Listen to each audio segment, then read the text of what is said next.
Okay, guys, next one on this incredibly stacked card, Carlos Prates versus Leon Edwards. Obviously, great striking match, right? Ostensibly on the surface, that's what it is. Leon Edwards has become a little bit more methodical in his kickboxing, and I understand that. I'm sure part of that is trying to maintain takedown defense while you're kickboxing. Alex Pereira does the same thing to a certain extent. Sometimes it looks like he's plotting a little too much, and it looks like the fight's not as exciting as it could. But if you want to see those two guys in their element, you got to watch them in a kickboxing bout. You can't watch them in an MMA fight. Both these guys coming off what are big losses. I think Leon Edwards was Sean Brady.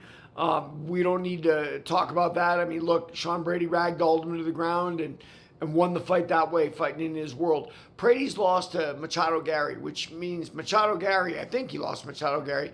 Machado Gary beat him in a striking game.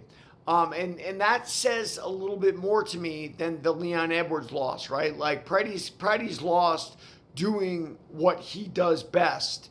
And there's a certain amount of shock that can come from losing that way. Now, Ian Gary's the type of fighter I hate to fight. Like those long, lanky guys, I feel like I can't get inside their range. No matter how I try to set them up, it's very difficult. And I'm sure Prates felt somewhat the same way.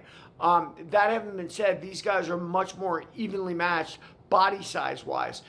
Then you can start talking about where they are in their careers. Like Prates, not that long ago, right, was part of the Fighting Nerds and was undefeated with the rest of his brethren in the UFC. Since then, a couple of them have lost and taken losses. And that's just the reality of MMA. Like, you're not going to be undefeated in MMA unless you retire early. Sorry, Khabib, I don't mean anything by that. Leon Edwards looks like he's on a slide, right? Who did he lose to? It was Bilal, right? Then he lost to Sean Brady. That having been said, Leon Edwards was losing to grapplers. Prates is not a grappler, but certainly I'm sure his jiu-jitsu is probably better than Leon Edwards' jiu-jitsu. So it's really going to determine how this fight plays out and where it plays out. Will Prates make the game plan to try to get Leon Edwards to the ground where he's clearly uncomfortable, and we've seen that in this last two fights? Or will Prates make the mistake, like he did with Ian Machado Gary, of trying to strike with him and trying to win that battle? Even then, I don't think it's a gimme for Leon Edwards. I think they're very well-matched kickboxers, and that might be where we want it to be as fans. It's an absolutely exciting fight.